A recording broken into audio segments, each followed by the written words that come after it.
প্রিয় দর্শক, আগামীকাল সোমবার 17 জুন দেশের উত্তরের বেশ কিছু এলাকায় মাঝারি থেকে অতি প্রবল ভারী বৃষ্টিপাতের সম্ভাবনা রয়েছে। তো আগামী 24 থেকে 48 ঘন্টার মধ্যে বাংলাদেশের 64 জেলার কোন কোন জেলাগুলোর উপর বৃষ্টিপাতের সম্ভাবনা, কোন কোন এলাকায় ঘুমট ব্যবসা গরম অব্যাহত থাকবে, বিস্তারিত জানিয়ে দেব এই ভিডিওটির মাধ্যমে। তো ভিডিওটি শেষ পর্যন্ত দেখুন। ভালো লাগলে একটি লাইক করুন, আর সবার আগে গুরুত্বপূর্ণ আবহাওয়ার খবর পেতে চ্যানেলটি সাবস্ক্রাইব করে পাশের বেল বাটনে ক্লিক করে রাখুন। আর ভিডিওটি আপনি কোন জেলা থেকে লাইভ দেখছেন কমেন্ট করে জানিয়ে দিন। প্রথমে আমরা সরাসরি আপনাদেরকে স্যাটেলাইট ইমেজের উপর নিয়ে যাচ্ছি। স্যাটেলাইট ইমেজের উপর দেখা যাচ্ছে ব্যাপক মেঘমালা রয়েছে দেশের বেশ কিছু অঞ্চল জুড়ে। এখানে বিকেল নাগাদ কিছুটা মাঝারি থেকে ভারী বৃষ্টিপাত হতে দেখা গেছে। এই মুহূর্তে বেশ কিছু এলাকায় আকাশ প্রচণ্ড মেঘাচ্ছন্ন অবস্থায় রয়েছে। তো দেখুন কোন কোন এলাকায় মেঘলা আকাশ। ঢাকা বিভাগের এদিকে ঢাকা অঞ্চলে প্রচণ্ড আকাশ মেঘাচ্ছন্ন, এবং এদিকে মুন্সিগঞ্জ এই অঞ্চলে আকাশ মেঘাচ্ছন্ন, হোমনা এবং দোহার, ফরিদপুর এই অঞ্চলে আকাশ প্রচণ্ড মেঘাচ্ছন্ন, এবং মকসুদপুর এবং শিবচর এই অঞ্চল দিয়া, এবং মাগুড়া, বালিয়াকান্দি এবং পাঙ্গাসা পাবনার দিকে।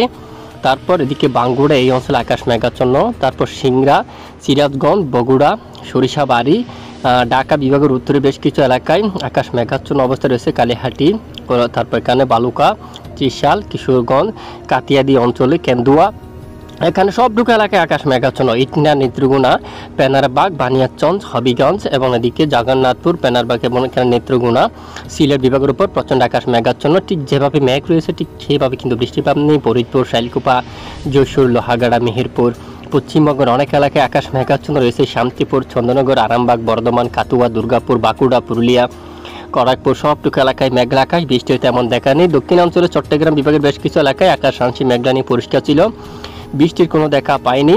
আজ রাতে আকাশ প্রচণ্ড মেঘাচ্ছন্ন থাকতে পারে। চট্টগ্রাম বিভাগের উত্তরাঞ্চলে প্রচণ্ড আকাশ মেঘলা হতে পারে, বৃষ্টির সম্ভাবনা কম। তবে ত্রিপুরা অঞ্চলে আগরতলা এবং এদিকে বেশ কিছু এলাকায় মাঝারি থেকে ভারী বৃষ্টিপাতের সম্ভাবনা রয়েছে আজ রাতে। পরবর্তী আগামীকাল কোন কোন জেলায় বৃষ্টিপাতের সম্ভাবনা, আগামী 24 থেকে 48 ঘন্টার মধ্যে বাংলাদেশের কোন কোন জেলাগুলোর উপর বৃষ্টিপাতের সম্ভাবনা তা দেখিয়ে দেবো। তো শেষ পর্যন্ত দেখুন। ইতিমধ্যে দেখা যাচ্ছে আগামীকাল সোমবার 17 জুন নাগাদ উত্তরের বেশিরভাগ এলাকায় মাঝারি থেকে ভারী বৃষ্টিপাতের সম্ভাবনা রয়েছে। এরই মাঝে রংপুর বিভাগে রংপুর এবং দিনাজপুর, ঠাকুরগাঁও এবং উত্তরবঙ্গের উপর কোচবিহার এবং গোলাপাড়া, ডুবরি এবং এদিকে বঙ্গাইগাঁও এইখানে, তারপর এদিকে রয়েছে পাঠশালা এবং এদিকে এখানে আরও বেশ কিছু এলাকায় তেজপুর থেকে শুরু করে মাঝবাদ, গুয়াহাটি এবং সিলেট বিভাগের উত্তরাঞ্চল, মাদান, বিশনবাপুর, সিলেট এবং উত্তরবঙ্গের আরও বেশ কিছু এলাকায়, এই সবটুকু এলাকায় উত্তরে যে সবটুকু এলাকায় মাঝারি থেকে ভারী বৃষ্টিপাত, কিছু কিছু এলাকায় ভারী থেকে অতি ভারী বৃষ্টিপাতের সম্ভাবনা রয়েছে সোমবার 17 জুন নাগাদ। এবং ঠিক সোমবার 17 জুন নাগাদ আর বৃষ্টিপাতের সম্ভাবনা মাদান, এখানে সিলেট বিভাগের বেশ কিছু এলাকা জুড়ে, এখানে বেশ কিছু এলাকা জুড়ে দেখুন একটি এরিয়া দেখুন, এখানে মাঝারি থেকে ভারী বৃষ্টিপাত সম্ভাবনা। গাইবান্ধা, বাগমারার দিকে এখানে বৃষ্টিপাতের সম্ভাবনা থাকতে পারে। লালমনিরহাটের দিকে, জামালপুরের দিকেও এই অঞ্চলে এবং ঢাকা বিভাগের কয়েকটি এলাকায় বিক্ষিপ্ত বৃষ্টিপাত থাকার সম্ভাবনা। আবহাওয়ার ইউরোপিয়ান মডেলগুলোর রিপোর্ট অনুযায়ী ঢাকা বিভাগের কিছু কিছু অংশে বিক্ষিপ্ত বৃষ্টিপাত থাকতে পারে। এদিকে চট্টগ্রাম বিভাগের উপর সম্ভাবনা খুবই কম, দু এক অঞ্চলে বিক্ষিপ্ত বৃষ্টিপাত থাকতে পারে, সব জায়গায় বৃষ্টিপাতের সম্ভাবনা নেই। মঙ্গলবার 18 জুন নাগাদ একদম দক্ষিণে চট্টগ্রাম বিভাগের দক্ষিণে টেকনাফ, কক্সবাজার সহ এখানে সমুদ্রের দিকে কিছুটা হালকা মাঝারি বৃষ্টিপাতের সম্ভাবনা কিন্তু দেখা যাচ্ছে। মূলত সেটি আগামী 48 ঘন্টার মধ্যে পড়বে। এবং সিলেট বিভাগে এখানে উত্তরে বিশনবাপুর, সিলেট এবং উত্তরের এলাকায় 18 তারিখ নাগাদ বৃষ্টিপাতের সম্ভাবনা। এবং বৃষ্টিপাতের যে অতি প্রবল বৃষ্টিপাতের সম্ভাবনা সেটিও একদম উত্তরবঙ্গে আলিপুরদুয়ার, শিলিগুড়ি এবং গুয়াহাটি এবং আরও উত্তরের এই বেশ কিছু এলাকায়, ভুটানের একদম এখানে দক্ষিণী পার্শ্ব এলাকায়, উত্তরবঙ্গ উত্তরে এখানে বেশ কিছু এলাকায় মাঝারি থেকে ভারী বৃষ্টিপাতের সম্ভাবনা। এবং আগামী 18 জুন আরও কিছুটা বৃষ্টিপাতের সম্ভাবনা দেখা যাচ্ছে, যেটি ময়মনসিংহ, সরিষাবাড়ি, সিরাজগঞ্জ, কাপাসিয়া এই এলাকার দিকে, ঢাকা বিভাগের উত্তরাংশে এবং এখানে পশ্চিমবঙ্গের দিকে কিছুটা বৃষ্টিপাতের সম্ভাবনা। আরামবাগের দিকে, চন্দননগর অথবা এখানে বর্ধমানের উপর, বাঁকুড়া, খড়গপুর, চাকুলিয়া আর একটু উত্তর দিকে এখানে মাঝামাঝি এই এলাকা জুড়ে বজ্রসহ বৃষ্টিপাতের সম্ভাবনা থাকতে পারে। এবং 19 জুন নাগাদ উত্তর এবং সিলেট বিভাগ সহ আশেপাশে এলাকায়, তবে উত্তরে বৃষ্টিপাতের সম্ভাবনা খুবই বেশি থাকছে। এবং এরপর বুধবার 19 জুন নাগাদ বাংলাদেশের এই যে লালমোহন সহ কলাপাড়া, বরিশাল, জালকাঠি, পটুয়াখালী সহ এখানে মাদারীপুর, লোহাগাড়া আরও অনেক অংশে এখানে মাঝারি থেকে বজ্র বিদ্যুৎ সহ ভারী বৃষ্টিপাতের একটি সম্ভাবনা কিন্তু দেখা যাচ্ছে। তো আমরা যদি আবহাওয়ার জার্মানি মডেল থেকে যদি দেখি সেখানে কোন কোন এলাকায় বৃষ্টিপাতের সম্ভাবনা রয়েছে সেটি যদি আমরা একটু দেখি, বৃষ্টিপাতের সম্ভাবনা দেখুন ঠিক সোমবার 17 জুন নাগাদ যদি দেখা যায়, এই যে বৃষ্টিপাত উত্তরে রংপুর বিভাগের উত্তরে বৃষ্টিপাতের সম্ভাবনা, ঠাকুরগাঁও এই অঞ্চলে দেখুন, জলঢাকা, দেবীগঞ্জ, বৌদ্ধা, পীরগঞ্জ, ইসলামপুর এবং পঞ্চগড় এই এলাকায় বৃষ্টিপাতের আভাস দিচ্ছে অলরেডি, কোচবিহার সহ, এবং এদিকে ময়মনসিংহ সহ সিলেট কিছু কিছু এলাকায় হালকা বৃষ্টিপাতের সম্ভাবনা দিচ্ছে। এবং সোমবার 17 জুন নাগাদ 24 ঘন্টার মধ্যে আরও বৃষ্টিপাতের সম্ভাবনা দেখা যাচ্ছে বরিশাল, খুলনা বিভাগের কিছু কিছু অঞ্চলে, ঢাকা এবং এখানে ময়মনসিংহ, তারপর আলিপুরদুয়ার, ঠোরা, গোলাপাড়া সহ এই অঞ্চলে বিক্ষিপ্ত বৃষ্টিপাত থাকার সম্ভাবনা। মূলত দেশের 30% এলাকায় বৃষ্টিপাত থাকলেও প্রায় 70% এলাকায় বৃষ্টিপাত না থাকারই সম্ভাবনা কিন্তু দেখা যাচ্ছে আবহাওয়ার মডেল থেকে। তো এ হচ্ছে আবহাওয়ার জার্মানি মডেলের সর্বশেষ রিপোর্ট। আর বৃষ্টির পরিমাণ মোড আমরা একটু দেখব পরের 3 দিনে কোন কোন জেলায় মাঝারি থেকে ভারী বৃষ্টিপাতের সম্ভাবনা রয়েছে। তো পরের 3 দিনে যে আবহাওয়ার রিপোর্ট আগামী 72 ঘন্টায়, সেটি আমরা বৃষ্টিপাতের সম্ভাবনা দেখতে পাচ্ছি সবচেয়ে বেশি উত্তরের বেশ কিছু এলাকা জুড়ে। এদিকে দেখুন সিলেট বিভাগ, বিশ্বনবাপুর, নেত্রীগুনা সহ আরও উত্তরের এখানে সিলেট বিভাগের একদম এরিয়া বর্ডার এলাকায় এখানে মাঝারি থেকে ভারী বৃষ্টিপাত থাকার সম্ভাবনা প্রায় 400 মিলিমিটার বা 350 প্রায় 400 মিলিমিটার পর্যন্ত ভারী বৃষ্টিপাত, এখানে 260 মিলিমিটার এরকম বৃষ্টির সম্ভাবনা। শিলচর সহ তারপর এখানে আরও রয়েছে হালপ্রং এই সমস্ত এলাকায় বৃষ্টিপাতের সম্ভাবনা।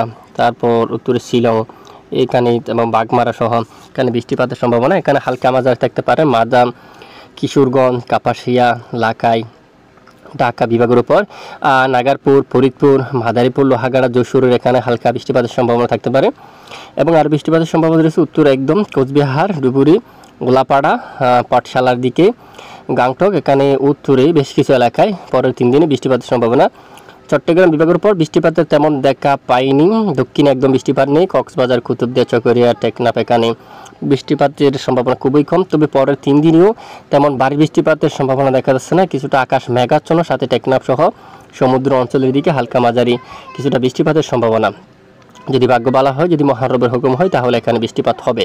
আর এদিকে পশ্চিমবঙ্গের দিকে কিছুটা বৃষ্টিপাতের আভাস কিন্তু অলরেডি থাকছে, চন্দ্রনগর এবং শান্তিপুর, বর্ধমান, আরামবাগ, বাঁকুড়া, দুর্গাপুর সহ খড়গপুর, চাকুলিয়া এই এলাকার দিকে বৃষ্টিপাতের সম্ভাবনা কিন্তু থাকছে, বিক্ষিপ্ত বজ্রসহ বৃষ্টিপাত থাকার কিছুটা সম্ভাবনা। এবং পরের 5 দিনে দেশের আরও কিছু কিছু এলাকায় বৃষ্টিপাত কিন্তু যুক্ত হতে পারে, বজ্রসহ বৃষ্টিপাত হতে পারে। এরই মাঝে সিলেট বিভাগের উত্তর দিকে আরও ভারী বৃষ্টিপাত কিন্তু জমতে পারে। পরের 5 দিন হলে দেখুন ব্যাপক বৃষ্টিপাতের সম্ভাবনা উত্তরে। পরের 3 দিনে বৃষ্টিপাত এবং পরের 5 দিনে আরও কিছুটা বৃষ্টিপাত কিন্তু এখানে উত্তরে যুক্ত হতে পারে, সাথে ঢাকা বিভাগ সহ সন্দ্বীপ হাতিয়ার উপর কিছুটা বৃষ্টিপাত থাকার সম্ভাবনা কিন্তু দেখা যাচ্ছে। আর সমুদ্র অঞ্চলের দিকে যদি আমরা দেখি, বঙ্গোপসাগর উপর তেমন ভয়াবহ বৃষ্টিপাতের সম্ভাবনা নেই। পরের 3 দিনেও এই যে বৃষ্টিপাতের সম্ভাবনা তেমন ভারী নেই, এবং যদি দেখি পরের 5 দিনেও ঠিক স্বাভাবিক অবস্থায় বৃষ্টিপাত থাকতে পারে। তবে মায়ানমার অঞ্চল দিয়ে উপকূলীয় এই অঞ্চল দিকে কিছুটা হালকা মাঝারি ধরনের বৃষ্টিপাত থাকার সম্ভাবনা কিন্তু রয়েছে। এইবার আমরা যাব তাপমাত্রার দিকে।